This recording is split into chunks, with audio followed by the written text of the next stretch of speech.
We're ready to go. Right. Okay. Thank you. Thank you, one and all. Welcome to the first ARAC meeting of the new year. Delighted to welcome back half of last year's ARAC rejoin us this year, but obviously very pleased to welcome new representatives as well joining the committee for the first time. As always with the ARAC meetings, we've got a very busy agenda, so we will rattle through things and attempt to finish by 12 at the latest. First thing, just apologies for absence. Craig, anything? I'm happy to confirm, Chair, that there are no apologies for absence. Does that mean that the two people who aren't here haven't given their apologies then? Anyway, okay, no problem at all. Thank you. Just before we start, the usual declaration of interest, I'll read it out because it's the first time of the new year. Obviously, members are reminded of the need to declare any discernible pecuniary interest they have in an item being discussed during the course of the meeting. In addition, the receipt of any gift or hospitality should be declared when the value of it was thought to have exceeded £25 for gifts or £40 for hospitality. Are there any declarations that people need to make? Okay, I probably won't read that out at every subsequent meeting, but just a reminder that please, if there are any of those, please declare them at the beginning of any meetings. First thing we need to do is appoint a vice chair. I believe we've had one nomination to be vice chair, which is from Councillor Lacker. Is there anybody else who would like to volunteer? No, if not, could I ask those in favour of Councillor Lacker being appointed as our chair? Please show. Thank you very much indeed. Councillor Lacker, congratulations. Thank you, sir. If you want to come and sit here, then you're very welcome. Maybe next time. Okay. Yes. Very good. Right. Item 4, minutes of the previous meeting. Obviously, for half of you, you weren't at the meeting, so it's somewhat difficult for you to confirm. But first of all, could we just, for those who were here, are people comfortable that it is an accurate record of the discussions we had on the 11th of March? Yeah. Yeah, accepted. Thank you very much. Matters arising from those minutes. Okay. I think there's one issue, Chair, just a correspondence which was followed up from there. Former member, Councillor Peace, is pestering around. So on his thinking, so in the end, I had to step down as elected member to say, well, no, decision is made. That's it. Fine, okay. Done. Okay. So I think that need to be. I know it's further down in the agenda, but I think that's one way of saying, well, the decision is made while lingering on. Okay. I think yeah, I'll come back to that bit in just a moment. I do try and capture actions coming out of these things to make sure we don't lose things from meeting to meeting. Just in terms of the minutes, first page around the scrutiny protocol, that continues to be worked through with Dan Essex from the governance team and a report. As I say, there was a joint report given. One of the recommendations of the scrutiny protocol is that there should be a joint report from ARAC as well as overview and scrutiny to the board. I'm pleased to say that was put in place for the June board meeting. If anybody would like to see a copy of that, we can make it available to you. Another recommendation coming out about that is about a second independent member for this committee, which is something I think is under consideration at the present time. On the updates on the staff accounts, I think that's been picked up by Louise in a subsequent session. Health and safety, just a quick question. Do we have a replacement for Ben Whitting's? Oh, he's remained with us. Oh, he's now remained. He retracted his resignation. Oh, okay. That's why he appears as coming to present to us next April then. I did wonder what. Okay. Oh, well, there you go. The health and safety manager announced at the last meeting they were leaving, but they're no longer leaving. So there you go. Councillor Martin, you raised the point around gifts and hospitality. There is an update on that in the internal audit report. There's an update on the annual governance statement in the internal audit papers. I did invite any members who had any comments on the annual governance statement to feed those through. That's sort of now expanded, that you've all now received a copy of the full draft unaudited annual report and accounts for March 24. So if you do have any comments, queries, please do feed those through to the officers in any point in time. There's a point there around materiality and which companies, arm's length companies, form part of the consolidation, which I note is picked up in Grant Thornton's report, so that's good. There is the point you raised, just Councillor Lecker, around the responsibility of this committee for approval of the accounts, which I think again is picked up in the reporting section 9. Thank you. And that, I think, was that. Any other matters arising anybody wanted to pick up or raise in last time's meeting? If not, thank you. Actions from the last meeting. On item 6, the only thing I was going to say is the first item there about the external audit plan is being done today, so that box can be filled in. I don't think I had anything further on that. On the work programme, which is item 7. By the way, we don't go through things quite as quick as this for the rest of the reports, but doing well so far. Item 7, the work programme. Just a couple of, I note that we'll get an update on the arm's length companies again in the September meeting, which, as I say, I think the big thing coming out of that last time was it was very welcome, but it was just making sure it's entirely consistent across all the companies. On 18th of November, Greg, I think we are hoping to receive the report from Grant Thornton on their findings from the external audit. So if we can make sure that's captured on the 18th of November. On the 14th of April, I was surprised to see Ben Gittings coming back, but I'm no longer surprised, so he's very welcome. And I would hope that on next year we can have the Grant Thornton audit plan maybe at the previous meeting, the April meeting. Certainly if we've signed off the accounts on a more timely basis, then hopefully we can get next year's plan on a more timely basis as well. That'd be great. Chair, can we stress on 18th of November, please be here. Yeah. It's legally required, we should be approving it. Yeah. So I'd like to be quorum for every meeting, but if there's one meeting we definitely want to be quorum, it's for the approval of the accounts. And 27th of January, there is a proposal to move the date of that meeting potentially to the 3rd of February, the following Monday. I don't know if that works, but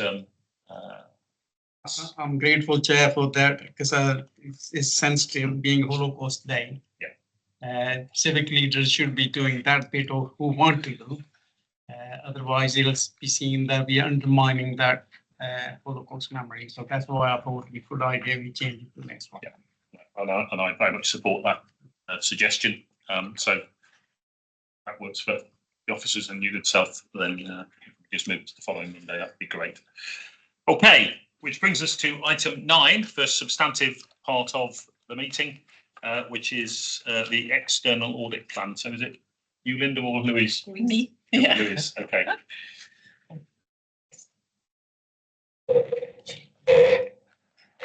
Thank you. Good morning, everyone. Just to introduce myself, I'm Louise Cowan. I'm the Combined Authorities Head of Financial Management reporting to Lindhall for the benefit of the new members of the committee. So an update since the committee last met in March, the 22-23 audit was certified closed on the 19th of March and the audited accounts for that year were published shortly afterwards on our website.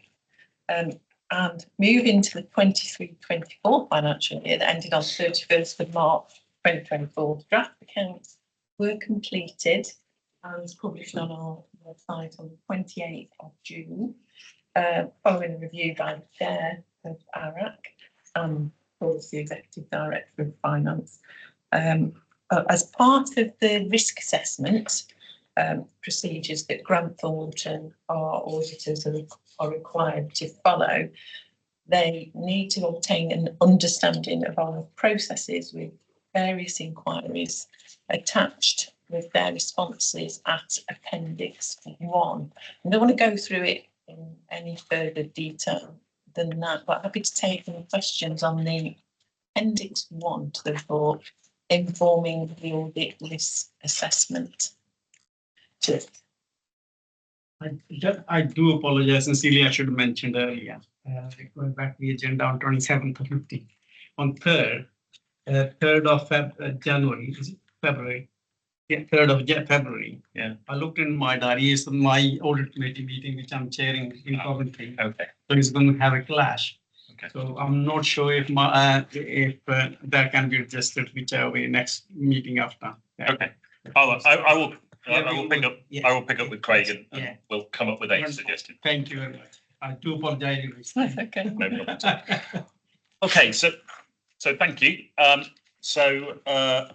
Lauren, did you want to say any word of introduction around this particular paper? Have to say a brief. So for those who I've not met before, my name is Lauren Griffiths. I am a director at Grant Thornton and I am the Combined Authorities external auditor. So I'm the person who signs your audit opinion. The purpose of Appendix 1, as has just been explained, is as part of our planning procedures and part of our risk assessment, we ask management this series of questions. The responses they give to those questions do sort of drive elements of our risk assessment and drive elements of the testing that we do. So the purpose of bringing it to this committee is both for an element of transparency and also to give members of this committee the opportunity to flag anything in there that doesn't align with your understanding or flag anything you think we should be aware of that's been missed. Okay, thank you very much. Can I ask a question yes, of Grant Thornton? Councillor Martin. External audit plan, nothing of concern in there other than the auditors are planning to complete the audit by November and have the accounts signed off November. Committee meeting, which is after September. So deadline we're working to. This is better than most West Midlands Council, but due to the previous delays, do you think that's realistic that we will be able to complete the accounts for that timeline? It is a very good question. I think we'll come on to the plan properly in a moment, and there are a number of appendices in there around the work that's being done to sort of reset the system in external audit of local government. So we have a plan, we have resources in place to deliver to that timeline. Obviously, we don't know what we don't yet know, and things do happen and delays do happen. But at this point in time, we're confident that everything is in place to meet that planned timetable. Thank you. So just on the first appendix to the, which is this, I'd say it's page 2019 in our papers. So informing the audit risk assessment. I did have an opportunity to have a separate conversation with Grant Thornton last week, where I had an opportunity to raise any queries or questions that I had, which I can just flag for you in a minute. But any other questions from other members of the committee, any concerns, anything that people feel has been missed or should be added? Councillor Lacker. Yeah, I just want to understand on page 25. There's an issue of three litigations going on. Yeah. I know there's no need for giving the details, but I just want to understand the nature of it, what kind of litigation it is. And that's one I'll ask another question later on. Page 25. Yeah. Page 25. There is reference to 3 areas of litigation. I had exactly the same question, and unfortunately, Helen's just left the room. So her timing is impeccable. I suppose the question from my perspective is, I don't know that we as a committee are aware of what those issues are, and most importantly, are they material issues in the context of the accounts? I don't know whether Grant Thornton know the answer, or Linda, you know the answer, but Linda should know. Sorry. It says there are 3 live and issued litigation cases which have been outsourced. One to Eversheds, one to Barrows, and the other is being dealt with in-house. I was just curious what nature, I know we don't, I think, you yeah. don't want to give the details, Yes. but nature of it. Yeah, what kind of is it? Employment and procurement, but I think it would be wise for us to just give you an update in a private session at the next meeting. Okay, yeah, fine, yeah. That's what I said, maybe not right, but it's worth asking. Okay. And further down in the report, there's three issues. There's no issues here mentioned, though. On what page 62. I'm trying to understand, is just an outline of it, or is there any issue at all in this? Because I couldn't figure it out in the whole report. BFM issues. Yeah. Yes. Yeah. Page 63. So sorry, no, 62. Yeah. The risk of a significant value from work weaknesses. Yeah. Sorry, I should have put that so people can hear it. It's on page 62. Risk of significant value for money weaknesses. There's issue of 3 key recommendations. I couldn't figure out what actually key recommendation is in here. Okay, so I think this is referencing to the fact Yeah. we will receive a report of Yeah. recommendations That's what as a I consequence of this audit. If people want to know what the key recommendations were from last year's audit, they were presented at our March meeting. And there were a number of useful recommendations for us to consider. We should actually, it's a very good point, we should revisit those to make sure we are addressing the recommendations that came out of last year's audit. Yeah. So we could make sure we pick that up at some point, and that'd be great.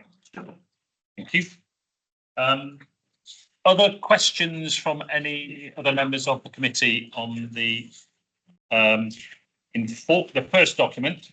Maybe I'll just flag a couple of things that it did sort of there was a couple of references to Wolverhampton internal audit services, which wasn't sure was right. That's out of date, isn't it? Yeah. So page 28 and 30 both still reference Wolverhampton.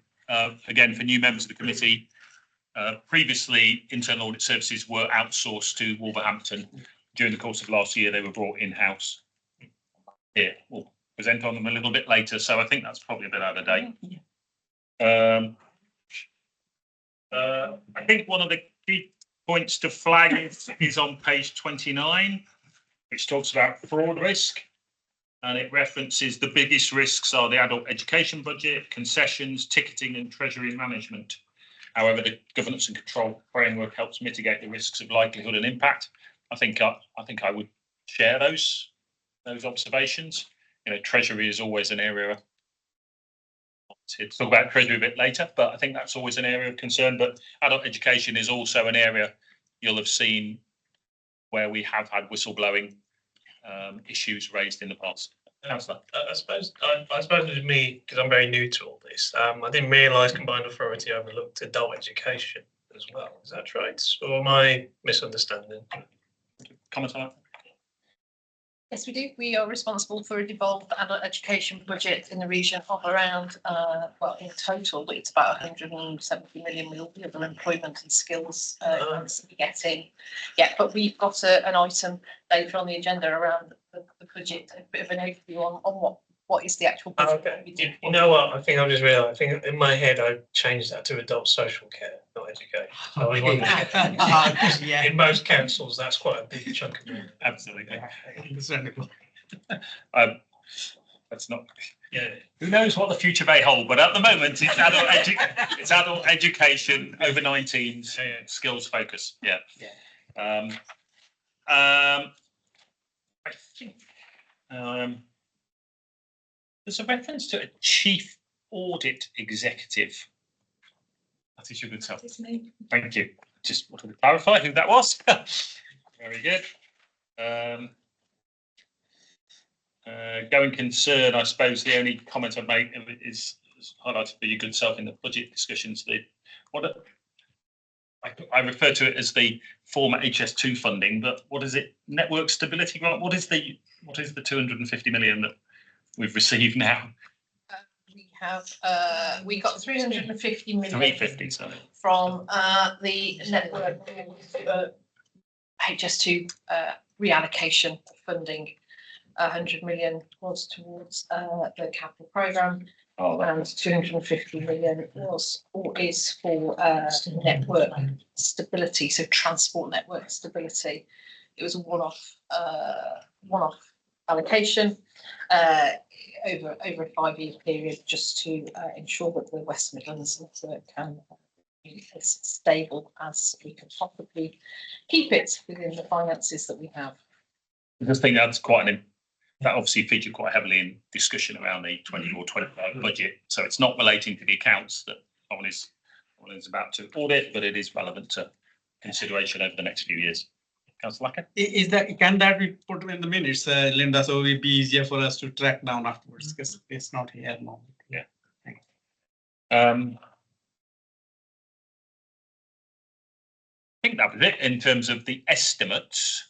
The key areas informing the audit risk assessment. I didn't have any other comments. Anybody else want to raise anything with regard to Appendix 1 before we just ask Lauren just to touch on Appendix 2, which is the detailed plan?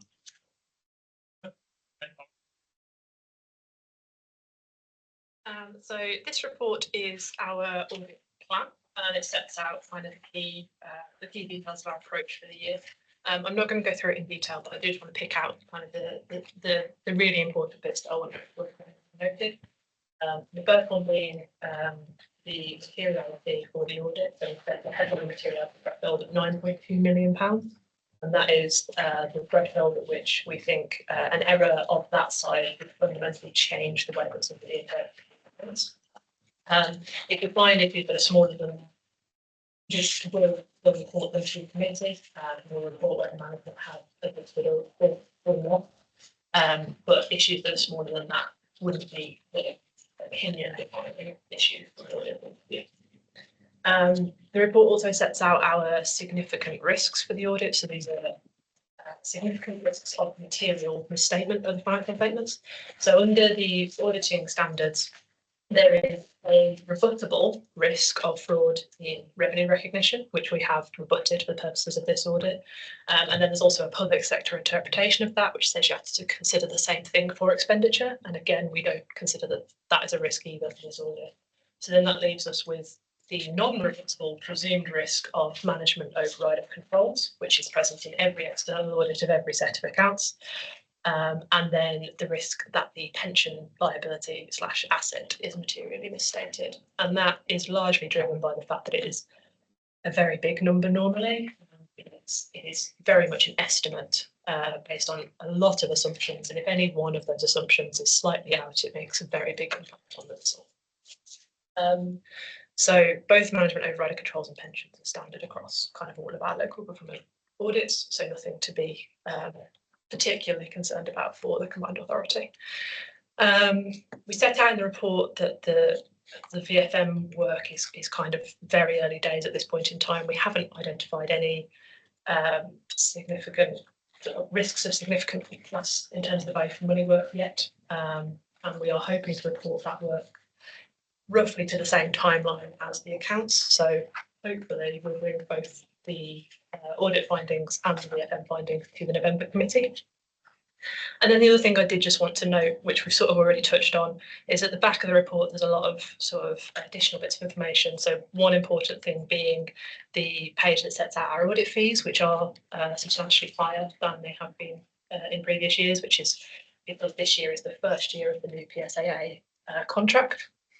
And then there's some information on sort of resetting the system of local audit and what we as a firm are doing. And because in that kind of bit of information, there is a formalised sort of escalation policy, which is new this year. And I just wanted to note that that is not specific to the combined authority. That's something that we're implementing in all of our local government audits. That was all I wanted to say, unless anyone has any questions. Thank you very much indeed.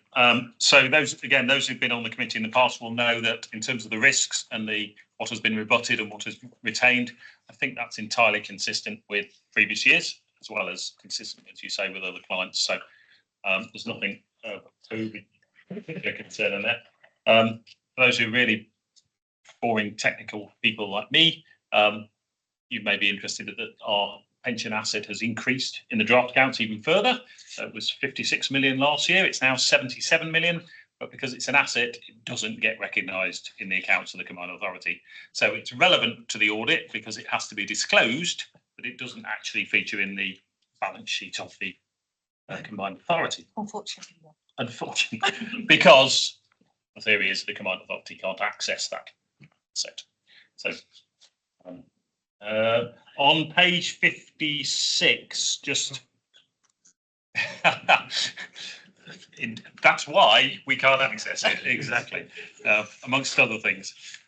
Page 56 just says which of the arm's length companies are included in the consolidation and which are not. That was a topic that was discussed at the last ARAC, I think. So just to flag, again, that is consistent with previous years. And I think the only other question I had, there's a reference to lease accounting. Is that going to be of significance to us going forward? Yes, the IFRS 16 implementation with effect from 1st of April 2024 does impact us for the 24-25 financial year. So we're putting a plan together to determine how we will comply with that new. It's an international financial reporting standard. I used to do a lot of auditing in the private sector. This was massive when it got introduced in the private sector. This is basically taking leases, which basically requiring all leases to be included in the assets and liabilities of an entity, of an organisation. I'd say it made massive impact in the private sector. Are there disclosure requirements this year in respect of what the impact is likely to be, and therefore we will have to consider it as part of this year's audit? Yes, there's disclosures within the published draft accounts. So whilst it is a next year issue in terms of being recognised, we have to tell people what we think the impact is going to be in the current year. So just to flag that, and that's what's on page 66. Right. Other than that, I didn't have any other questions. Councillor. Thank you. Yeah, through you, Chair. So I know it's only been announced yesterday, but the mayor announced that there's going to be as for independent review into all transport projects. I was wondering how that's going to affect this programme in terms of resources or the timescales. So it is a very good question, and we haven't a huge amount of time to think about it yet. In terms of the external audit of the financial statements, it shouldn't have much of an impact, if any, because that's a very sort of backward-looking exercise. And what has happened is factual. The area where it might come into play is our work on value for money. So we do just need to have a bit of a think about that, because that piece of work obviously is around kind of arrangements and governance and achieving sort of economy, efficiency, effectiveness, and it's all of that sort of thing where this might come to play. So I don't have an answer for you yet, but it is something we'll think about. Thank you. I'm going to ask Director of Finance to comment as well. Yeah, so as Lauren had said there, you know, the external audit is backward looking, but the value for money, we would need to consider that in terms of the specification. It's just that the current mayor wants to look at the current budgets and the delivery schedules to make sure that there is realism in there, and that actually those budgets can actually be delivered. We've got an item on the budget in a second. So they're going to be looking at the current and planned projects, the business case preparation, project procurement processes, the estimates in the budgets, the contract management, the relationship with transport providers, and the project monitoring, reporting, governance, and actually the capacity of the region to actually deliver. So it's a big review, but it will make sure that there is realism in those budgets and the delivery schedules going forward. Okay, yeah. I am aware of that as well. Okay. Any other questions on the proposed plan for the external audit? Just on the fees issue, Chair. Yeah. I think there's a little bit of I just want to understand how the line says 2022-23, the scale fee set by PSAA was 49,555. the actual fee charged for the audit has not yet been finalized. I'm just trying to understand what does mean. So the way that fees have been working for the last few years is that there was a core scale fee, which was set 6 or 7 years ago at the point that the PSA contract was last tendered. But then the audit sort of world and the requirements of an external audit and the requirements of a set of accounts kind of changed over that 5 years. And so a lot of additional fees were being raised, a lot of fee variations were being raised, and those fee variations had to be approved by PSAA because our contract is with PSAA, it's not with the combined authority. So at the point that we sort of drafted the plan, PSAA having fully approved the fee that we were planning to charge for 22-23. I did say that I would check before the meeting whether that happened, and I forgot, and I do apologise. But I will confirm. All right, thanks. Yes. Sorry, question.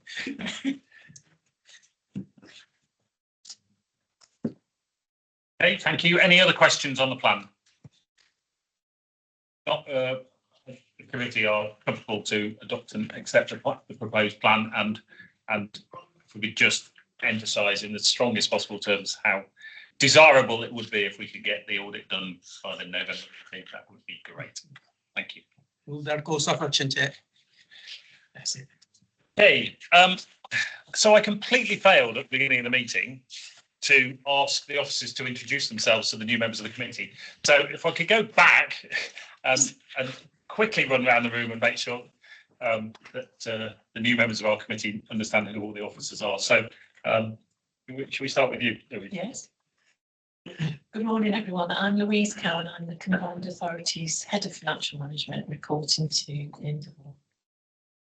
Thank you. So I'm Linda Horn. I am the Executive Director of Finance and Local Business Hub, and the authorities equivalent of a local authority section 151 officer, but we're actually called section 73 officers. Good morning all, Craig Evans, Government Services Officer for the WMCA. Good morning all, Matthew Dean, Head of Internal Audit and Information Governance for the Combined Authority, and I report into Helen Edwards. Good morning, I'm Lorraine Quibell, Corporate Governance Manager, and I support both Matthew from an internal perspective and also the wider governance arrangements. Good morning everyone, I'm Helen Edwards, I'm Director of Law and Governance and the Authorities Monitoring Officer. I'm responsible for governance team, legal services and audit. And as you heard earlier, I'm the Chief Audit Executive. Where did that new title come from? It's always been hidden in the job description somewhere.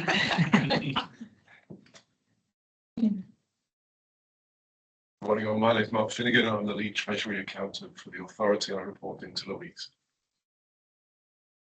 Good morning, my name is Fiona Revington. I'm the Head of Business Improvement at the WMCA. I report into Linda Hall and I have responsibility for risk. Good morning everyone, I'm Peter Sterler and I am the WMCA Risk Manager and I report into Fiona. Thank you very much. Apologies that I didn't do that at the beginning of the meeting. I think all the members of the ARAC were present in the pre-meeting. So, Councillor Jasper, do you want to just introduce yourselves? Because then we can go. Jasper, here on behalf of the City of Wolverhampton Council. Very good. Okay. Apologies that I should have done that at the beginning of the meeting. Right, back to the agenda. Item 10, which is on page 75 of the pack. So it is a very brief overview, a really brief overview of the Combined Authorities revenue and capital budgets. So the budget was approved by the board in February 24. For those of you who attended the member induction sessions, we had a finance section in there that went into the budgets in far more greater detail than this. But it tries to give you a bit of a flavour of what is in the budgets. We're spending just £1 billion this year, £500 million on revenue. You can see there that covers transport services, adult education, skills, economy, housing, regen, net zero, etc. and the mayoral office is in there as well. And then actually we've got is the capital programme as well at a high level. But as we noted earlier, there has been a request by the current mayor just to relook at that programme to make sure it is deliverable in the timescales. So I wasn't going to go into any further detail than that. Really, it is just an overview of the budgets. We do have a business planning process that runs that Fiona over there leads for us that makes sure that we deliver aims and objectives set under the 6 strategic aims and objectives at the Combined Authority Board. We build bottom-up budgets that support those we produce an annual business plan every year, which you should have got as part of your member induction packs. It sets out what the Combined Authority is delivering for the year, that this budget actually sits and underpins. There is regular financial monitoring reports that go to every single Combined Authority main board to monitor the budgets against this. And over the scrutiny committee get the regular annual business plan monitoring reports as well to look at progress in terms of delivery against these the budgets. I don't want to go into any more detail than that today. Don't all members get the packs that went through in terms of the introduction sessions that everybody had? Then, Craig, we can probably just pick that up to make sure that people got them. But I'm happy to have sort of further detailed sessions on any of the budgets if you want to. Thank you very much. I requested this. I just feel it's really important as we sort of commence this year that members of this committee have got a context for what the Combined Authority is, where its principal areas of expenditure are, both in terms of revenue spend and capital spend. And hopefully it was my insistence that it was only 2 pages long. So hopefully it's just a useful bit of context. And it also sets the context for what you're going to hear from Peter around risk management and also the link between risk management and the internal audit programme later. So that's the context for this. Councillor Martin. Yeah.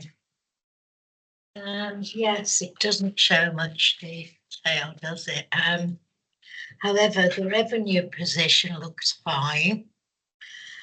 It's all right. I'm having problems reading my own writing today. I'm not sure anybody can help you there. Can I ask the capital programme how it's performing? What level of slippage on schemes, and is there and are there any significant overspends to be aware of within the capital programme? Okay, so this is obviously the budget for this year, and as we've just noted, actually the mayor's asked for a complete review of that budget just to make sure that the phasing of the delivery has got a sense of realism in there. You will also note that the Combined Authority Board on Friday is receiving a report that was circulated with the papers last Thursday on the Treasury, the transport capital pressures. So there are some overspends actually coming through on some of the capital schemes in here, namely in particular on Metro and some of the rail schemes. The board is discussing that on this coming Friday in terms of that and how that will be managed and funded.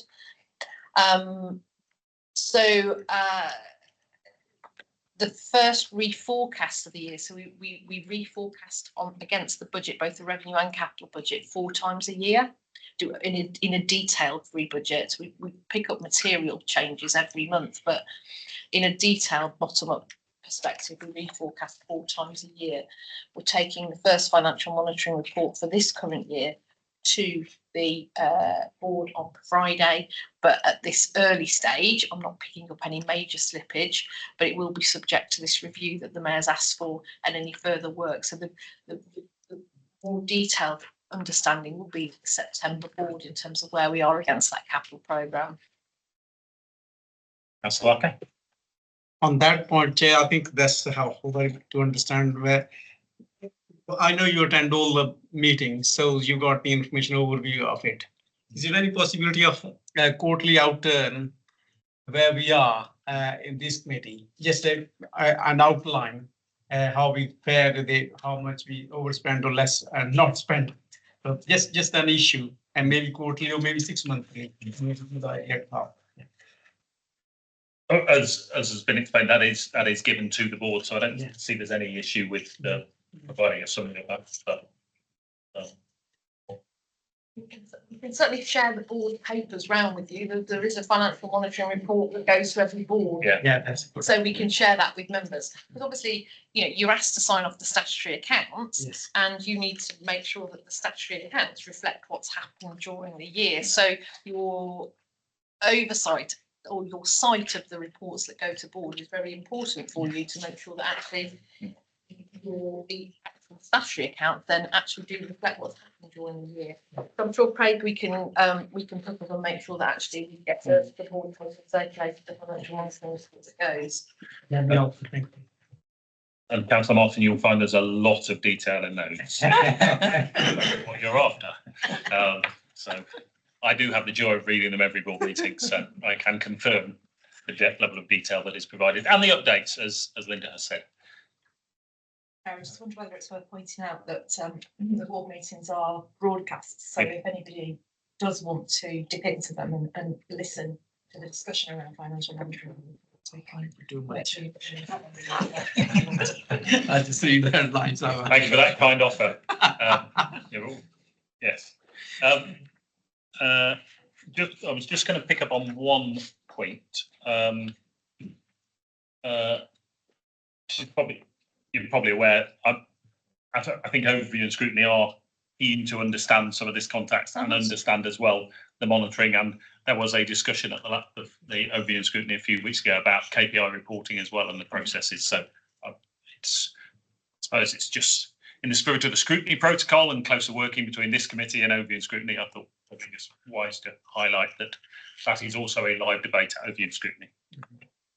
I think it's really important to note, actually, so that the full suite of services that are around monitoring, so the business planning, the annual business plan, the monitoring, the performance information, the financial monitoring information, the assurance and the appraisal work, and the work of Peter in terms of risk, all sit within my finance and business hub. So we are very connected to make sure, and that's my aim, is that actually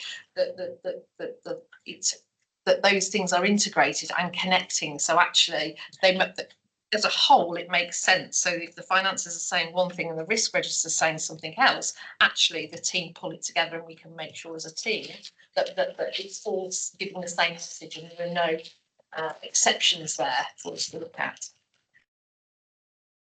Okay, any further questions? Councillor, this one. Thank you. Yes, for you, Chair. On page 76, there's a table which has table 2. It shows that the government grants are going up from 329.8 million to 465.9 million. Am I right in thinking that is mostly from the HS2 redistribution, or are there other sources as well? That will be in the main the use of the CRSTS, so the transport capital grant from government. So that's just our planned use of it. So we'll use this 5-year grant allocation. It's a 5-year programme. That will just be the amount of spend grant applied to what we think we're going to spend in the budget for the year. So that's the main difference of that. What was total value, Chris? Well, yeah, it's about 1.2 billion this year. It's going up to 2.6 in years 6 to 10. Well, yeah. Okay. Thank you. Any other questions? As I say, I just feel it's important for context for us as a committee to understand, as well as it's obviously when we come to sign off the accounts in due course. It's not the first time we've thought about what the numbers are. Okay, very good. We're 2 minutes over now, so need to get back on it. So that means, Peter, you've got 20 minutes, not 25, if that's all right. Thank you. So the first paper we've got is the risk management framework. We have had a risk management framework here for about 3 years. It was time for that to be reviewed. So what you've got in front of you today is the reviewed risk management framework. The review that was undertaken was very much to look at how we can simplify the risk framework, how we can try and improve the language, how we can make it easier for people to use so that it can sort of support the further embedding of risk management at the WMCA. So this is the document that sets out how risk should be managed, what process we should be applying to it, how we should do all that sort of technical stuff of assessing sort of impact, liability, and understanding sort of likelihood, etc. So that's what the framework is. The slide deck there is sort of an overview of those sort of key changes. The aim to sort of simplify the language, the aim to reduce down its size, the focus on categorisation. So why do we categorise risks? When we set our risk appetite, what does that mean? And how can that help us, hopefully, in the future to start to prioritise some of our intervention based around the risks that we see? And then there was a focus on improving the clarity around the roles, responsibilities in the escalation process. So that was everything that was sort of done to try and sort of improve the risk management framework. I wasn't going to go through the whole slide deck. I certainly wasn't going to go through the whole risk management framework. You're more than welcome to take your time to have a look at that when you can. Thanks for the question now. But what I did want to say was that soon after I joined and soon after the first risk management framework was produced, I ran a session for the audit committee about sort of 2.5 years ago, just to sort of go through how does risk management work and what does it mean. And I'd be more than happy to do that if you find that useful. But I'd leave that to you to decide if that was useful and when you might like to do it. So that was all I was going to say about the framework. Thank you very much. This is a really important document, really important in terms of setting context for how risk is considered and managed within the organisation. I think this is, based on my experience of other organisations and what I've seen in other organisations, I think this is a good document. Whether I'd agree with all of your assessments is a different matter, but I think as a framework, it strikes me it's very much in line with good practice that I see in other organisations. So I didn't have too many questions. I just had a couple, and then I'll open it up to. I suppose I was trying to work out about where treasury management featured in here. I presume it's in financial. Sort of isn't particularly referenced in the risk categories. And then I was trying to work about economics and why that's a risk category for us. But I suppose inflation and cost of living are clearly things that impact on the authority. So struck me as fine. The information security, having a cautious or moderate level of risk where managing information assets. I was pleased to see that carved out risks that do not impact on the safety of our people and the security of our information, because I was a bit surprised to see a cautious acceptance of moderate risk around things like cyber. But that is a carve out, isn't it? I mean, I think the thing is that one of the issues around categorisation is they are very big. Yeah, they can be very broad, and you're putting a lot of stuff into one bucket. Yeah. I had to take out GDPR. Yeah. So that's why we moved that into compliance. That's what that's where we have a sort of very low appetite for that. But I think that if you start to apply appetite, you have to start to think about what you can control as well, because there's no point in having a very low appetite for something where you've got no control over it. So it's about balancing up all of that language. What can we do about these things? How can we affect them? And how does that make us feel about them? So you've got a very big bucket of problems that or risks that you're looking at. You have to weigh up what you can control and what you can't. So for each of those, I think you might look at them and think, yes, but if you had that risk, would you really be sort of comfortable with that? The other thing, of course, is that for all risks, we should be looking to try and get them to as low as reasonably and practically possible. So we should always try to sort of get risks as low as we feel that we can, but the appetite sets something that sort of says broadly for most of these, this is where we would, be sort of comfortable with them being. Not sure I entirely agree with it. You should try and minimise all risk. there's got to be a cost benefit to it, hasn't it? No, absolutely, absolutely. I mean, You can eliminate all risk by doing nothing, and that's probably not the best strategy. But I think that you have to balance it out, and you know, the idea of this, without getting too technical, the idea of this was to get the executive board to set a risk by category. Everybody uses the same categories. If you then link that to a target score, then for any risk, the executive board are setting the target score, not an individual going, oh, I'll have that one, that one's okay, it's amber. Actually, the executive board are able to use this to very broadly give a range of sort of scores that it will perhaps be most sort of comfortable with. I think my experience of these things is that the evolution of risk frameworks to include risk appetite has been one of the big developments of the last 20 years in risk management, because initially people went, well, risk is a negative thing, it's a bad thing, and to be avoided if at all possible. And people have become much more enlightened about what's our appetite in terms of risk tolerance, and therefore where should we focus our efforts. And this paper does exactly that. It talks about where is the risk appetite and what it is. So I very much, so that's why I think this is very much in line with what I see as good practice. And my only other question, the investment board, I've always felt that was quite an important part of governance processes, and I don't quite know where that sits in terms of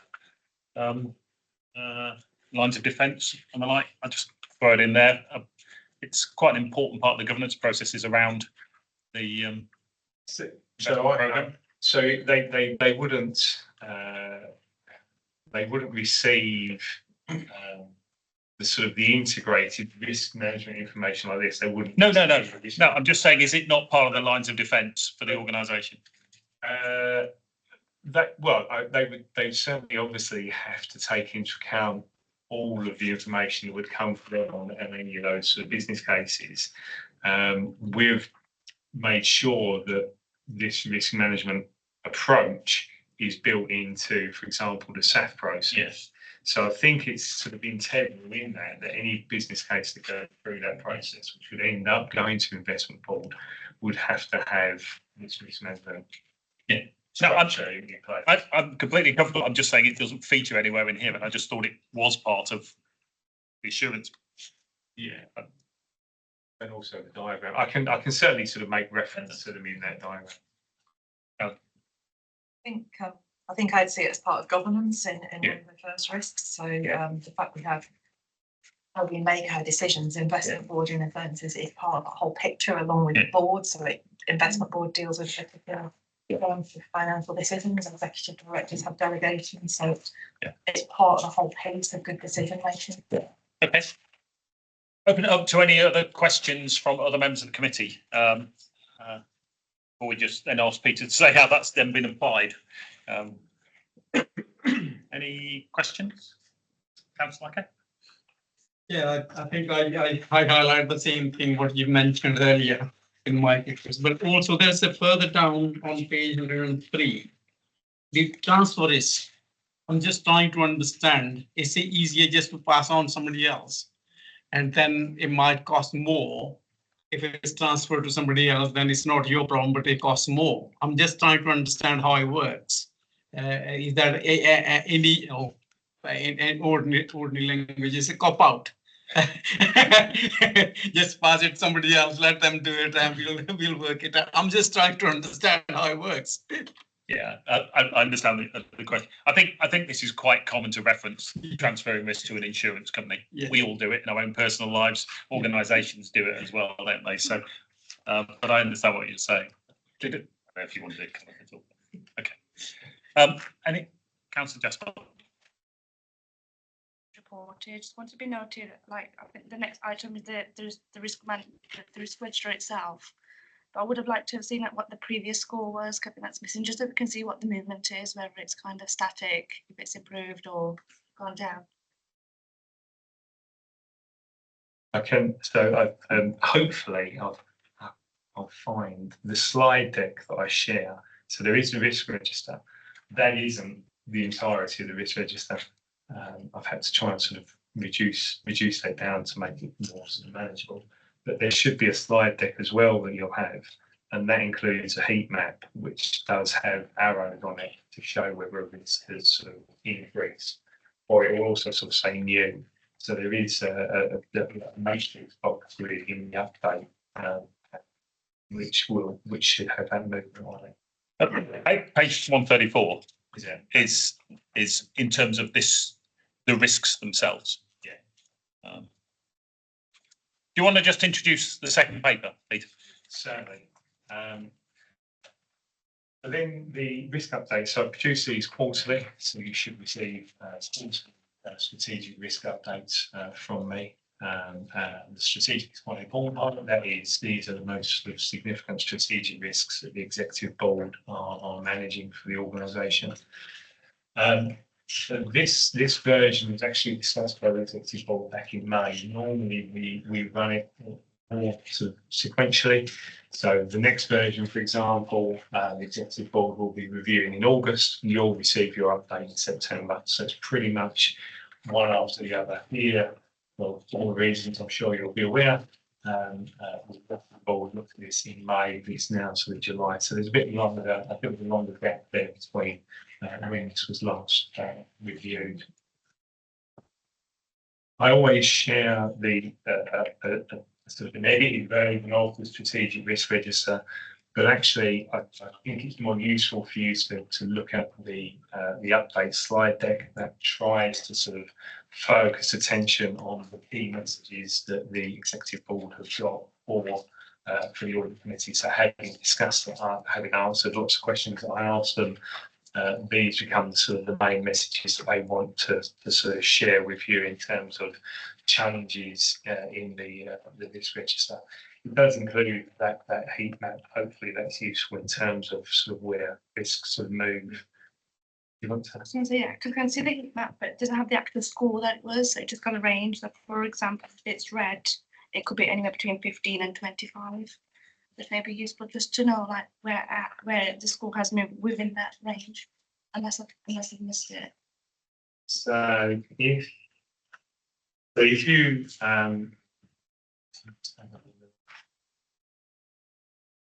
so jumping around. Sorry, that grid, though each of those boxes is a single score. So the top three in the right-hand side there, they will all be scoring 25. And you know, the arrow shows that there's not been any sort of movement there. If you look at 4 and 16, you've got one which is you there as well. Okay. So that's I think that is the most. Those are the most. I'd like to think that those slides are the most useful. There's lots and lots of language in the risk register itself.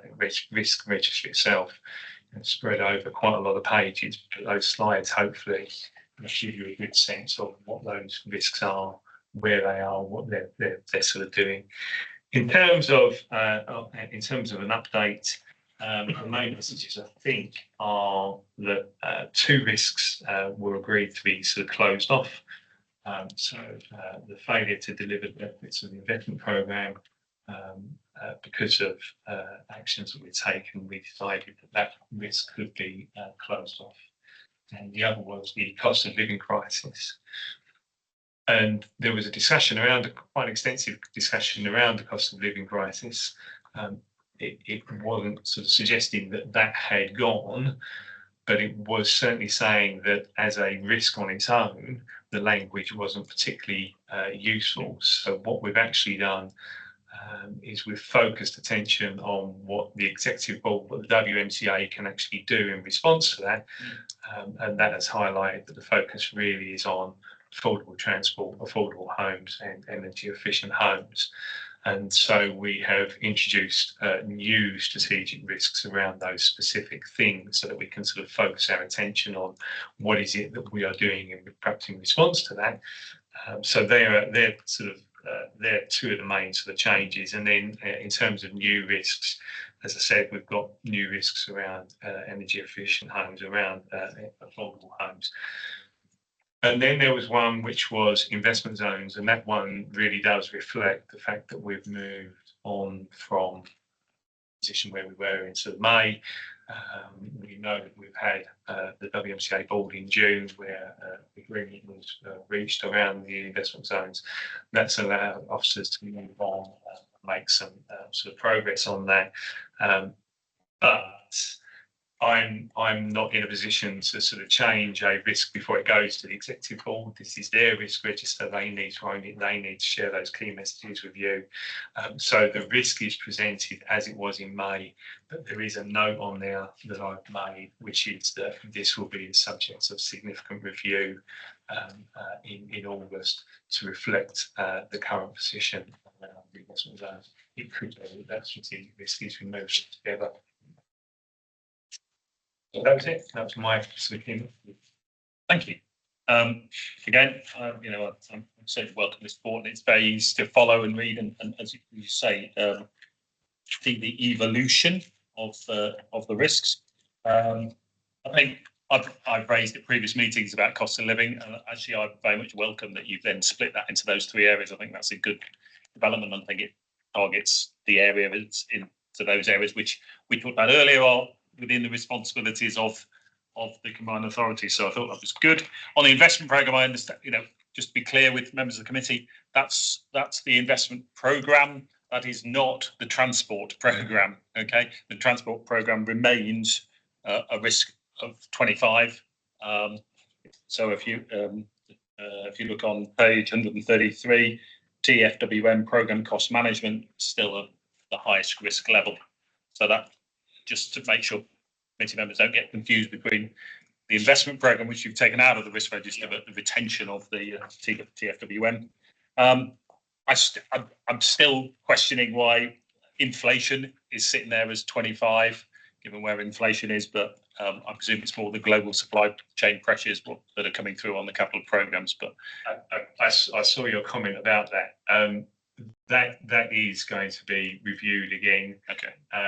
There was a discussion about that in May. I didn't make a note of it in these papers, but the executive board have agreed, similar to the cost of living crisis, that the inflation and global supply chain risk will come out. So we will remove that.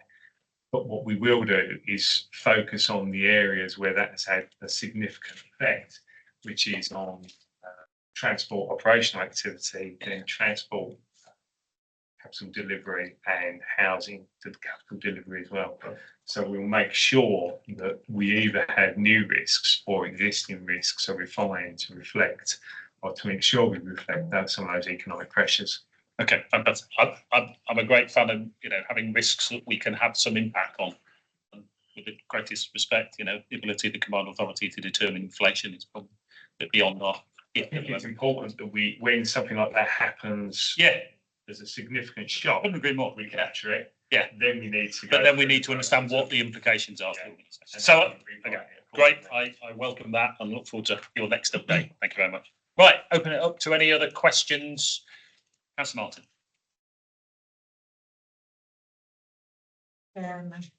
Thank you for your report. There are quite a few red risks with target scores of much lower scores where progress hasn't been made. Most of them have timescales within the update, but several do not. And they should all have an action and a timescale attached as to when the improvement to the current score can be made. Can you tell me a bit about that, my observations from the report? Yeah, so most of these, it's certainly good risk theory, absolutely, that you would have an action plan for each of those risks, and you'd have timescales for each of those, and you know, how quickly or when you would hope to bring that risk under control. Have a much larger risk register which tries to capture all of that detail.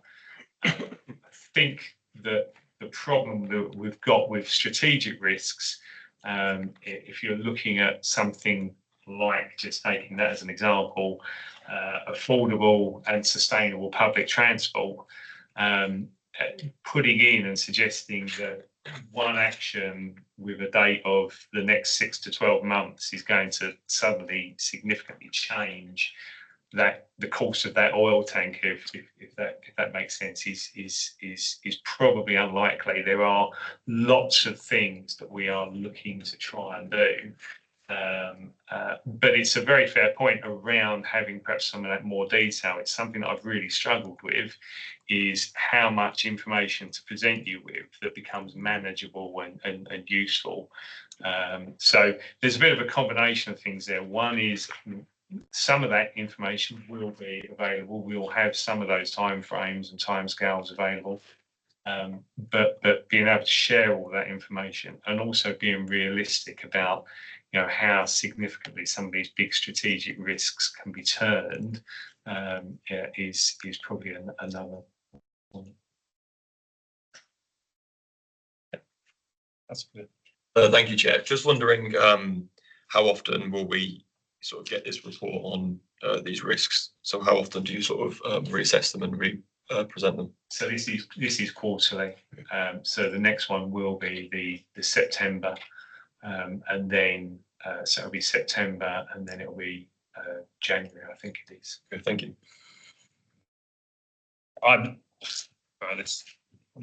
You might. Thanks.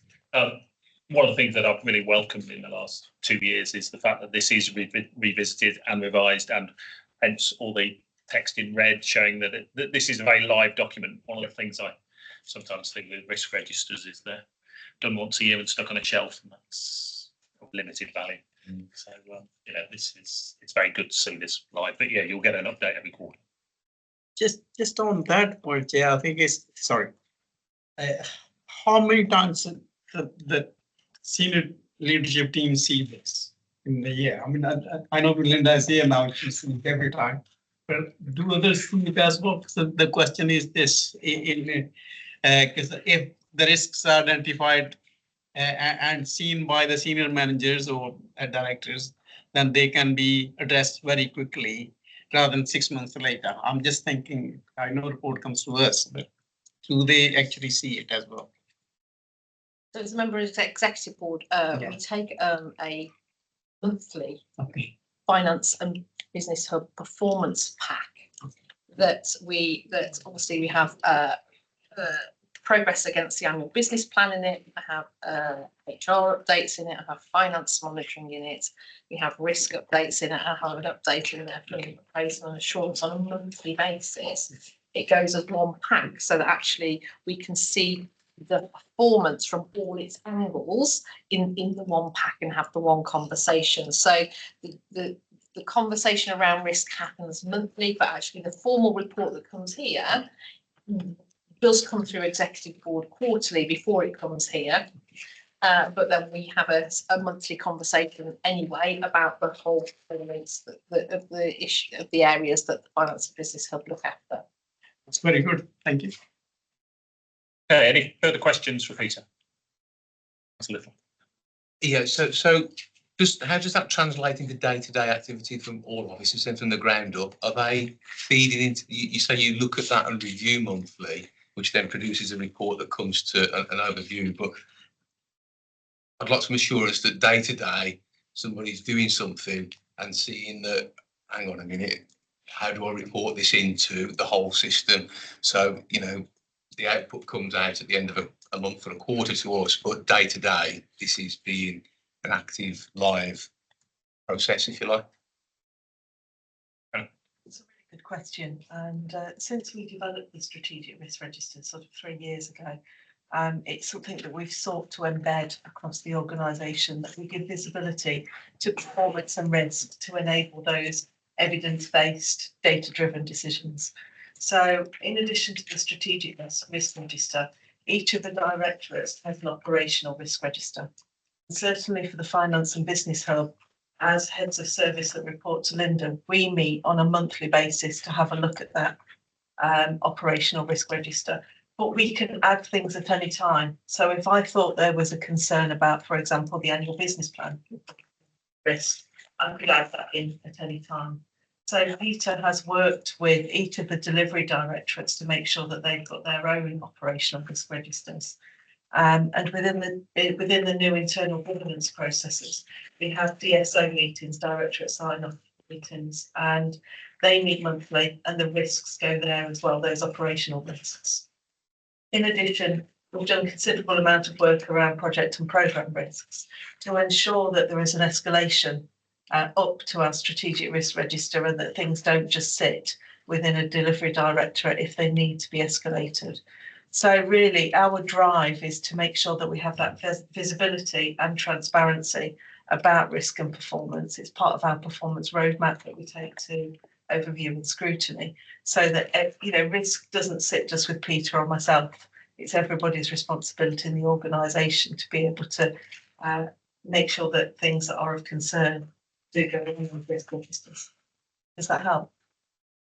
Yeah, yes, thank you. And so I take it that the something like Office 365 with dashboards, so your operational day-to-day work is what's driving you, and this is just a part of that work process. So we use within our reporting, what we do is we use Power BI to make sure that we can triangulate the capital spend, the reporting performance against the annual business plan, and our strategic risk register.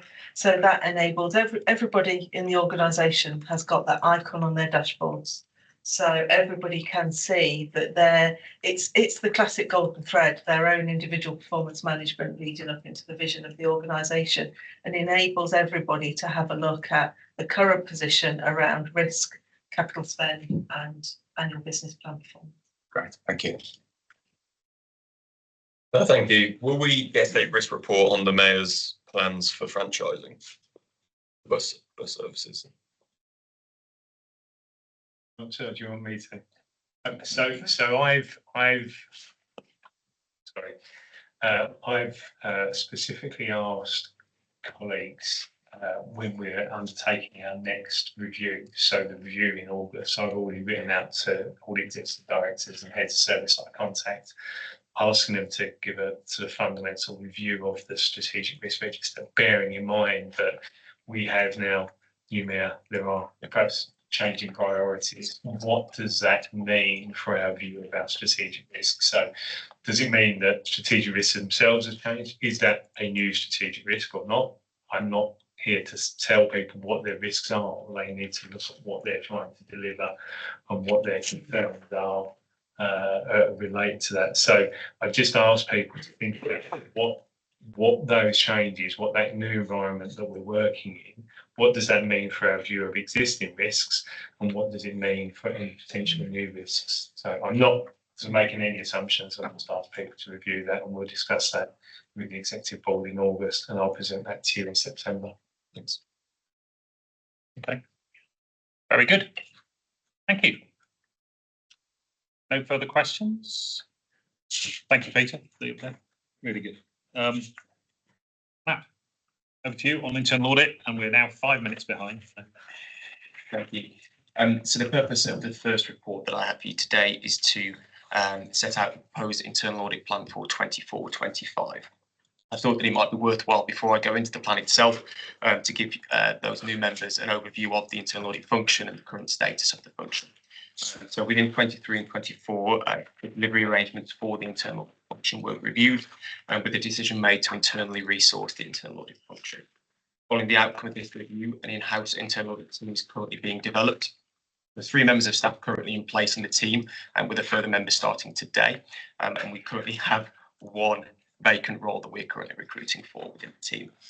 An updated copy of that internal audit structure is included at Appendix B to this report. So in terms of the internal audit plan itself, it provides the combined authority with a risk-based internal audit plan, and is based upon our assessment of assurance needs used to direct internal audit resources to the aspects of the organisation which are assessed as generating the greatest risk to the achievement of aims and objectives. So Appendix A is the internal audit plan, and it summarises the proposed work in the current year, and it provides an overview and indicative scope of each of the areas to be reviewed. The plan is a statement of intent and has been developed to allow sufficient flexibility within the plan itself. That includes changes within the organisational risk environment and also within the resource of the internal audit function throughout the year. It will be reviewed throughout the year, and I think this is key to reflect its relevance to the current aims and objectives of the organisation and the changing risk environment working with Peter in risk management. The plan considers the strategic risks of the organisation, the strategic risk register that we have just reviewed, our independent risk assessment from internal audit as well, and also discussions with senior leaders within the organisation. In terms of our own risk assessment, we completed a risk assessment using our own risk assessment framework, which looked at things such as the materiality of the area under review, the sensitivity, impact, the other assurance that are provided by other areas of assurance, such as external audit and the second line of defence, and then also allowed the plan to be prioritised based on risk. So the plan is there at Appendix A. There are currently 30 audits within the plan, 2 follow-up reviews within the 24-25 plan, and these audits have been mapped against risks within the strategic risk register in the SRR columns within the plan itself. And a total of 16 audits can be mapped against strategic risks, with a total of 9 individual strategic risks being assurance will be provided over. So yeah, any follow-up questions I'm happy to take. Thank you very much. Again, I had an opportunity to go through this with Matt. I think 2 comments that I made. One, I very much welcomed a much stronger linkage between this plan and risk than we've seen in the past. So I think that's a really positive development. So thank you for that.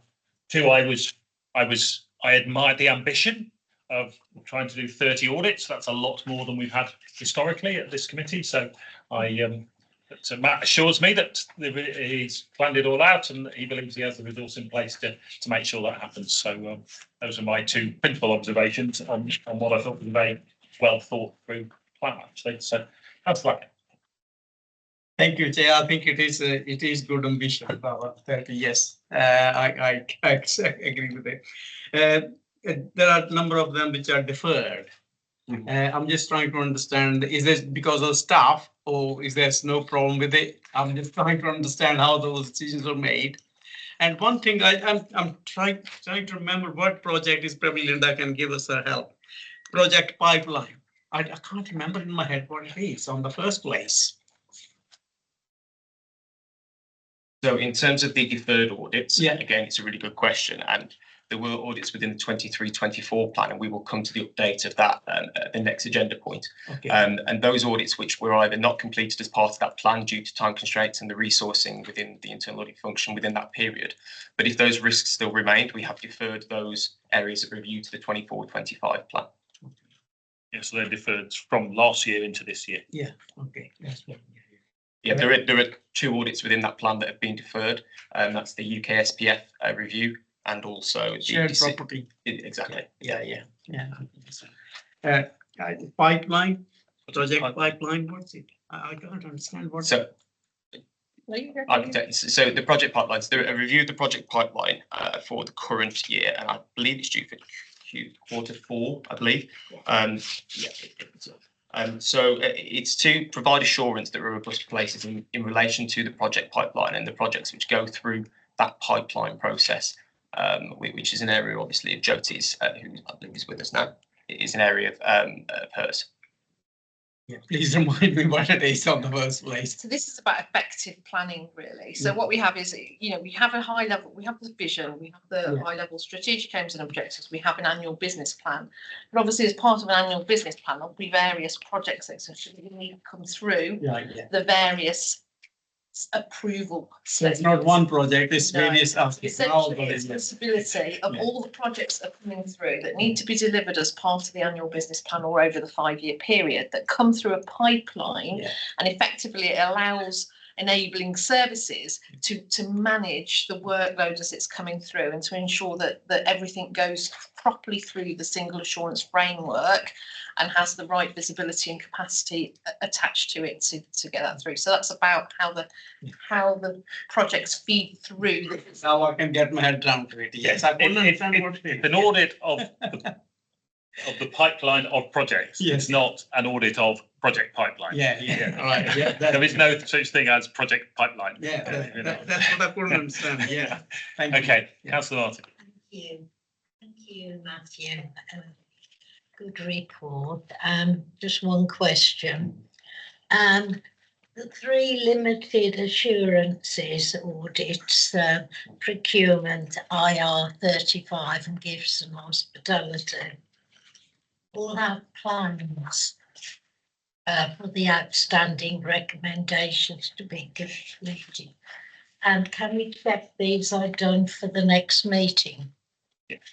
Councillor Martin, that's in the next report, if that's okay. So that will be the next. Just, yeah. Can we just pick that up in? Next report. Yeah, it's just in the next report. We'll just pick that up in a second, if that's okay. Sorry. Yeah, thank you, and I will bring that up in the next report. Okay, any other questions on the proposed internal audit plan? You know, this is a plan we need to approve as a committee. Yeah, So- I think so, yes. Okay, people happy to approve this? Yeah. Yeah. Okay, thank you very much. We'll Thanks. see how far it goes with 30 plans. Yeah, well, the same pressure that we've just applied to Laurelin on external audit, you know, we expect to see delivery of the internal audit plan. We'll do our best. Thank you very much. Very good. Right. So that brings us on to item 14, which is your update report. Thank you. So the second report today is the purpose of the update report for the 23-24 internal audit plan. You will also notice that there are updates on the 24-25 work that is undertaken during the period of the last 3 months as well. So the last audit update report was provided in the March meeting of this committee. Since then, there have been audits that have been outstanding from the 23-24 plan, which have been worked on during the period of the last 3 months. There were 8 reviews which were outstanding within the 23-24 plan. 4 of these have been communicated within draft form. 1 report has been finalised, and it is the investment programme monitoring and evaluation report, which is appended to this report. We have 1 which is currently ongoing, and that is the SWIFT review, and that will be communicated in draft format within the next week. And we have 2 which have been deferred, which are the audits which we mentioned earlier, which will be completed within 24-25. Both of those audits are currently ongoing, the operator charging review and also the UK SPF review. In terms of the investment programme monitoring and evaluation report, which is appended to this report, an evaluation was undertaken to seek assurance that robust monitoring and evaluation arrangements have been established over the investment programme and are operating effectively. An overall outcome of satisfactory assurance was provided by internal audit, with 5 amber recommendations made. The recommendations are within the report itself, and full details are provided there. An update has also been provided on the draft internal audit reviews, which have been completed within the period. Those are adult education budget procurement, contract management, business continuity, and energy efficiency retrofits. All of those draft audits will be reported to the September meeting of this committee in full. In terms of the annual audit opinion for 23-24, the provisional opinion was first provided by Bami Cole in the March meeting of this committee, and it was reasonable assurance was provided. I have again been able to reconfirm that opinion based on the work that we have undertaken over the period of the last 3 months. In terms of the 24-25 progress of the plan, there were grant audits that we are required to verify. There have been 3 verifications which have been completed over the period, with currently 4 reviews in progress, which you can see from item 5 of the report. And finally, a follow-up on the previous audit recommendations, item number 6, and I believe that we had a query on this earlier. So in terms of the recommendation statuses, you can find them within the report. There are currently recording delay of delivery against 7 actions. 3 of them are specified within the report there: procurement exemptions, IR 35, and gifts and hospitality. We are tracking these recommendations, and I believe that they will be implemented for the next meeting of this committee. So Martin, okay. Thank you very much. I do have a question, not related to that. Okay. Thank you so much for your report. The overall rating satisfactory is excellent. considering it's the second highest. I don't know any organisation that's had a higher score than satisfactory, so well done to you. And I think Walsall has had that score as well, so all the controls are in place, and thank you very much for your excellent audit. Thank you. A couple of quick observations for me, and then let's throw it open to further questions. In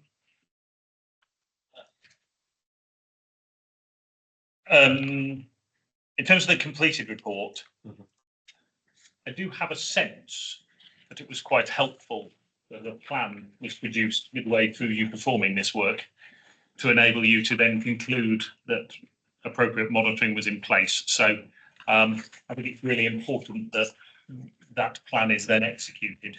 I think I'll probably just leave it at that unless you want to comment any further. And the second thing, obviously, caught my eye is that the draft opinion on business continuity is only limited, and so clearly we will be interested to see what the final report has to say. It is included at limited as well. So just two quick observations. Councillor Bart. Yes, a general question and then a slightly more detailed point I want to raise. I have the feeling that we're getting rather more levels of assurance that are satisfactory, but only satisfactory, and rather fewer levels of assurance that are substantial. Is that in my imagination, or is that the case? And is that because the new audit arrangements are being a bit more rigorous and tougher on everybody? That's the general question. Could you say a bit more about Ifton hospitality? I mean, it's a problem for every single local authority in the country. And I'm just a bit surprised that, I can put it rather crudely, we seem to be making a bit of a meal of it. And I mean, every local authority must have policies on this. All the combined authorities, yes, and they're really different from other local authorities, will have policies and arrangements. And yet we seem to be struggling with it a bit in that, it's still only a limited level of assurance. Could you say a little bit more about that one specifically? So just context for you, because I appreciate you weren't here, but it is undoubtedly the case that if you compare 21-22 to 22-23, we observed last year that there seemed to be a higher number of significant and less substantials. And I imagine when you top up the scores for 23-24, that will be a further shift towards more significant and less substantial. So I think your observation is based in fact, but you may want to respond to why you might think that is the case. Thank you. It is relatively difficult being only in post since March for me to comment on the previous arrangements. I can say that whenever you have a change in resource of an internal audit function or any audit function for that matter, you may well see a differing opinion on the assurance ratings that are provided. It could just be an element of the fact that the areas that are reviewed have changed, obviously. I would say that hopefully, with the new internal audit function, I expect the quality will be increasing. So I'm quite happy to take that sort of forward. However, we will continue to monitor that, and in terms of those assurance ratings, if they do change throughout the year, they will obviously be included within the opinion. Linda, did you just want to comment? Because I think it's for us as a committee, if there was a steady reduction in the level of assurance being provided, then that clearly would be a degree of concern for us. So, did you want to comment on the historical trend? No, I think it is as Mark set out there. Really, I think we need to. As the new team has been embedded, if we see a downward trend, then that's the time for us to worry. But at the minute, I'm not necessarily concerned at this point, given it's a new audit team. We've got a lot more resource. They're specialists in-house now that understand the organisation a lot better. So I think we need to see it as sort of the trend information now we've got the new team embedded before we start to worry about that. At the minute, I'm not concerned given the change in the way that we are auditing. Okay, and to Councillor Martin's point, it's probably worth flagging. You know, it is still satisfactory. You know, we're getting very few limited, and I don't think we've ever had no assurance. No assurance. Thank you. I just wanted to add, previously when City of Wolverhampton was providing our internal audit service, it was very much high level reviews. There wasn't a lot of drilling down. So I think potentially it's the development of how we are progressing internal audit that is meaning we are looking in more detail, specific areas each time. Okay. Chief Audit Executive. Yeah, just very briefly, one of the things that Matt and I have discussed with the team is that we want this new team to not just be seen as audit police, if you like, but actually help the organisation improve. So you may well see initially some less than satisfactory outputs because we want to target the areas where we think we might be able to have most impact initially. So it's a deliberate attempt to improve things rather than just pick and choose at random. Thank you. Councillor Barty, is that okay? Very helpful. Are you able to say anything more about gifts? Yes. Yeah, that was the question I was asking. So in terms of the gifts and hospitality review, obviously it was limited. There will be a follow-up which is planned for the next quarter. So hopefully we'll be able to report that at the next meeting of this committee in September. There obviously are delays against the delivery of the recommendations. However, they are now being implemented. And I think those are currently being implemented and very soon to be realised. Yeah, and just to add to that, I don't want anybody to go away thinking we've got a massive problem with people not declaring gifts and hospitality. What we do have is a problem with the recording. So I don't think there's a huge issue that's hidden. I think it's just we don't have a very good system in place for capturing it. So that's what we're addressing. And is the new policy that's referred to, is that a bit tougher or just different? Or you referred to the reporting. But if there's a new policy, that's presumably because the old policy needed to be updated and changed a bit. Yeah, the new policy has had a full review. We've tidied it up completely. I think there's another element though about accessibility of that policy for people understanding. We've also introduced a new system as part of the development of the policy. So we're now introducing it to the modern.gov system, so everybody will have very easy access to be able to register any gift or hospitality they need to declare. Thank you. Councillor. I welcome actually this one because I think it's more not a policy, perhaps a standards are the more. Policy was already there. It's just a standard how you improving further. That's helpful to understand. I had the same concern like Nick had about the gifts and so on. But obviously insurance is given is just a looks that way, but it's not that bad. The question, it's not a question, Chair. I think I'm just highlighting the issue here. I've already spoken to Linda and Louise. I think it's a misprint, perhaps, in my view, on page 162, which is talking about the investment from £5 to 20 million. I think maybe 5 million to 20 million instead. I think it was, I thought it's funny when I read it, but I thought, well, better highlight it. Yes. So it's a matter of record is corrected. Yeah, all right. Unless it's a investment board would be very busy if it was looking at everything over £5. So, well noted. Okay, any further questions on the internal audit update? Okay. You can make it really easy for me and just have an outstandings column on the updates because I have to go through it every time and add up. That'd be great. Right, item 15, Jyoti, Single Assurance Framework. Thank you. So this is Jyoti, who wasn't here to introduce herself earlier. Good morning, everybody.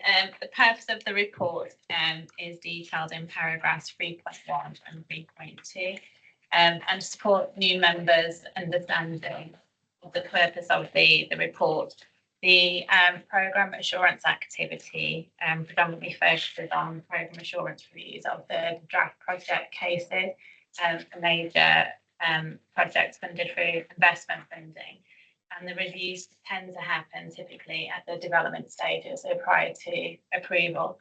And just listening to the reports presented by internal audit and strategic risk, to support new members, the programme assurance activity dovetails in with the risk activity and also internal audit.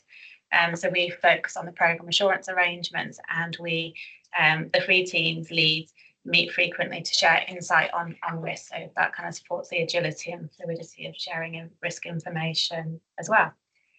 So the report contains a lot of analysis information. And this is summarised from paragraphs 12, 20 onwards. So the purpose of saving time, the report has been read and I'm happy to speak. Thank you very much. Maybe can you just comment a little bit around business cases, because there seem to be a couple of observations here. One in para 12.7, of which there were 2. So the second para 12.7, just so I read the papers as well, Vice Chair.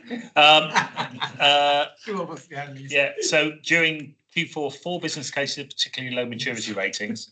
And then there was a comment in 12.21 about the number of business cases being received was only 38% of that forecast. So just maybe a bit more colour on what's going on around business case assessments in terms of both number and quality. Okay, so in terms of the overall performance of the business case, so as I shared earlier, the activity that the team focuses on are draft business cases prior to approval. The overall trend is that there are an increased number of business cases going through single assurance framework, and maturity is relatively high in terms of the first quartile as well.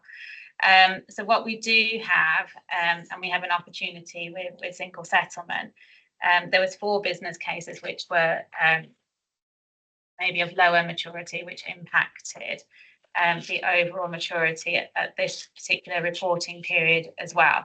So I think there's some external factors where business cases or projects need to be developed at speed, and that then may have an impact on the maturity level. So I think that references 12.7 as well. But this is on the draft business cases. So before it goes into the appraisal, there's an opportunity for project delivery teams to mitigate the risks that have been flagged during the assurance stage. So the maturity levels would have improved before the appraisal. The appraisal activity is initiated. All the risks are flagged to the approval decision makers, and any recommendations that haven't been taken up during the assurance reviews are also reported to decision makers in terms of outstanding risk.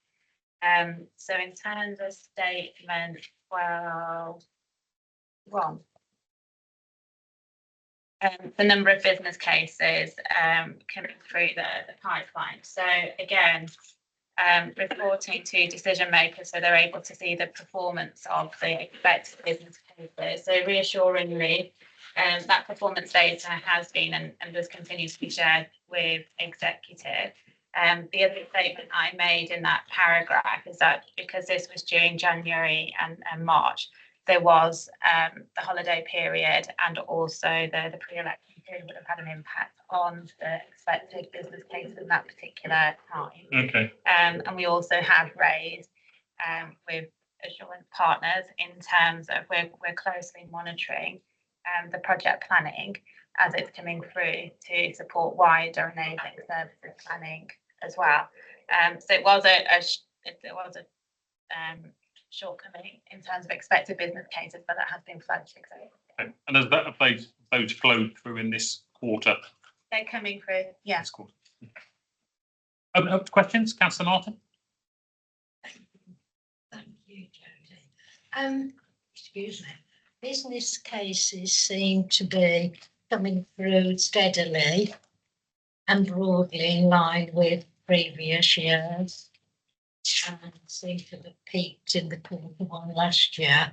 It's hard to comment without a bit more detail. However, but from an investment perspective, where we see the detail, I know these all seem to be performing well, so well done, thank you.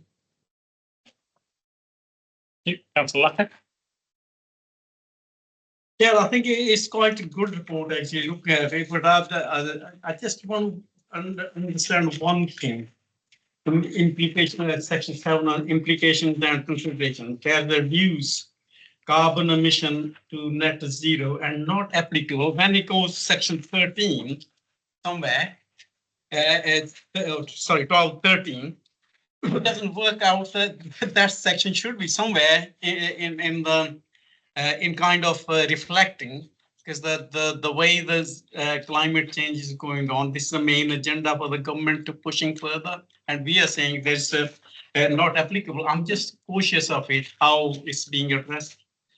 That's all. Sorry, which paragraph? This is on page 190, just in terms of the covering notes. Yeah, reduce carbon emission not applicable when it says section 7.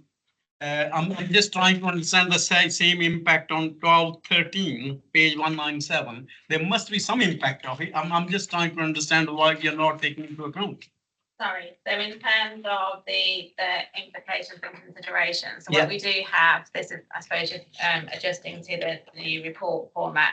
So what we have during the assurance activity is all the environmental impacts are assessed, and the specific assurance reviews are done at a specific project level. So it's not applicable, it's embedded into the assurance reviews that are undertaken. Should it be done? I mean, that's the question. Should it be done? Because that leveling up or Department of Public School, they are the one who also following it up, that we should be going on the climate change. So I'm trying to set the theme, which is centrally driven, is not seem to be reflecting here to reduce carbon emissions to net zero and enhance the environment. That's what I'm trying to get at. Why it's not being there? Why not comment, assist Jyoti. This is the new format of the reports that we're using. Yeah. And it's actually the implications of this particular report. Yeah. So what we're saying here is that this report itself, which is about the process of assurance performance, the report on the whole thing, there are no specific implications of this report, but clearly the business cases that Jyoti's team assesses will very much have those things involved in it. So apologies for any confusion that's caused by the new It's almost not applicable. It's no implications. Yeah, that's the point. That's the point. That's probably more clarification. Yes. Okay. It's the main theme of the government. We can how can we say no implications? Yeah. Understand. Thank you. Further questions for Jyoti on the SAF? So this is just another part of the overall assurance that obviously comes through alongside internal audit and external. If not, Treasury Management year-end report. Oh, it's not. Yes. Sorry.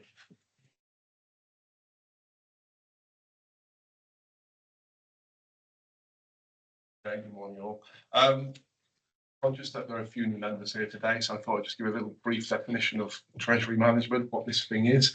In essence, it's a catch-all phrase for the management, the activities of the authority, banking, its investment and borrowing, but more pertinently, the risk management that's associated with those activities. As you would expect, it's a highly regulated area, and we operate within CIPCA's code of practice within the Treasury Management in the public sector. And the code itself recommends that we report the board at least as a minimum 3 times a year, one in advance of the forthcoming financial year, a Treasury strategy statement, a mid-year report, which ARAC will receive in about November time, and this report before the committee today, which is the outturn report for the last financial year, so a stewardship report for the previous financial year. One of the other important elements of the code is that each authority delegate within its structures an independent scrutiny function, and ARAC takes that role here at the authority. Just moving back, because it is a technical area, every year in advance of the strategy, we provide a training session for members. So that will be in January or February in advance of the strategy. I think it's important because that report in itself has recommendations in words as well as implementing by nature. I didn't intend to go into any further detail. I think the report sets out our various borrowing and investment activities during the course of the year. I'm happy to take any questions. What do you want to just? Thank you. Thank you very much. Obviously, I'm getting used to the format of these reports. So a couple of observations, a couple of quick questions from me. Then again, throw it open for comment or questions. Obviously, note the drawdown of the Phoenix borrowings during the course of the year. And thus, actually, the position under 4.5, you say you don't expect to be required to borrow in the current year or the following year. So note that. I also note that the average cost of debt in the last year was 2.7. The average return on investments was 3.8. So that clearly is the net investments balance plus the differential on the rates means 15 million, no, 20 million, nearly 20 million return from this area. So, I note and commend you for that. 4.19, I think you did answer a query I sent through to you on this, just for members of the committee to realise the investment with Birmingham City Council. So we did change the Treasury policy was changed during the year to not advance monies to authorities that were in section 114. But the one that starts on the 29th of July, am I right in thinking that was a commitment that was made quite before that policy came into place? Having said that, all amounts advanced have been returned so far. Correct in both assumptions. Brilliant. And can you just start at 4.27? There's a reference to the non-treasury investments. And I noted the expected credit loss at 6.5 million. Has that moved substantially as a consequence of activity this year? I haven't got a comparative for the 6.5, I suppose is the question. I can't speak directly to non-treasury investments as the Treasury Accountant, but I think it's particularly moved because the level of the SIF programme that has grown grown quite considerably, and therefore you'd expect the expected credit loss to grow with it. But I'm fine. We can find a comparative figure for that. Okay. Linda, you might know the answer. Yeah, so off the top of my head, I don't know the exact figure, but it has grown because the amount of the collective investment commercial borrowing out there has increased, and this has been reflected in the outturn for the year. So it's in the statutory accounts. It's accounted for. It's just that actually we have to just have an estimated provision for potential loss on our commercial funds. That is an accounting requirement, however, because actually all of our commercial funds are first charge secured anyway. So we're quite well secure on it. We have had no credit losses on any of our commercial funds in the last 7 or 8 years, and they are all first charge secured. From an accounting perspective, we have to have a provision in case there is one. Sorry, that was exactly the question I was going to ask. That's obviously what you're required to provide. In terms of the reality of what is happening with the portfolio. Don't tempt fate, but none. and they are all first charge secured. Okay, very good. Right, open it up to other questions on this report. Councillor Lacken. The appendix, Chair. I know there's a couple of mention of Birmingham. I think one. There's one. But is there any other authority which is we are putting money in, and there may be any risk at all? The only other authority that we held investments with that was on a section 114 notice was Woking Borough Council. Yeah. We had 3 during the course of the year. 2 of those have been repaid, and the 3rd one is being repaid on Wednesday of this week. Oh, good. Yes. Okay. Thank you. I did notice am I right in looking at this and in the appendix and seeing a blended return of 4.48 for the current year? Is that the right way of interpreting what's on this page? 215 this is.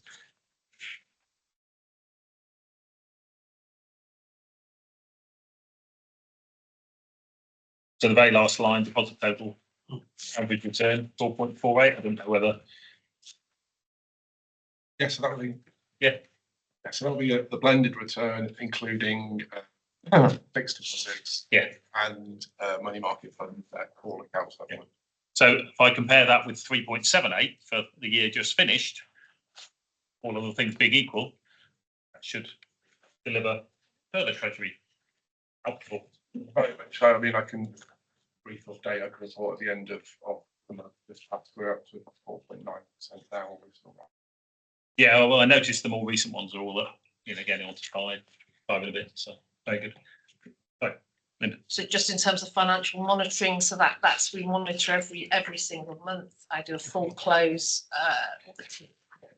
The team do a full close of the year of the accounts every single month, so I know where we are in terms of actual spend to date versus profile budget to date versus the balance sheet versus what cash balances I've got, and that all goes into the financial monitoring report that goes to the board each time the board meets. So any estimates where we think we're going to make more treasury income than we originally budgeted would be reflected in those future reports. And certainly we will have made a provision in this year's budget. What we do is we tend to use the return on investment income in our budget to hold the metropolitan meetings down by making returns on these local investment money. Just to understand, there was nothing on the risk register about this, was it? I just getting memory back. What's mentioned here about the table 6. I'm just thinking, well, was there anything mentioned in the risk register? So it's Woking and the Birmingham City Council. So we did have it in the strategic. I didn't have it in the strategic risk register when Birmingham and the few local authorities were starting to teeter on the edge. You'll recall, I don't know whether it was this committee or whether it was Overview and Scrutiny Committee, we had quite a detailed conversation around that. I think it was Overview and Scrutiny actually when Birmingham assessed their 114. Genuinely, there has been no local authority that has ever gone bankrupt. Thankfully. Yeah, but that wasn't necessarily as big a risk as was probably reported to be in the press. All of the treasury risk in terms of my operational risk register is monitored on a monthly basis, and that feeds through into Peter's strategic risk register under the. I think we referred to this earlier, but there's a fine. So anything that is of any materiality would feature in there. It is no longer, I don't think, a strategic risk for us, but actually in terms of the money that we've got held, certainly since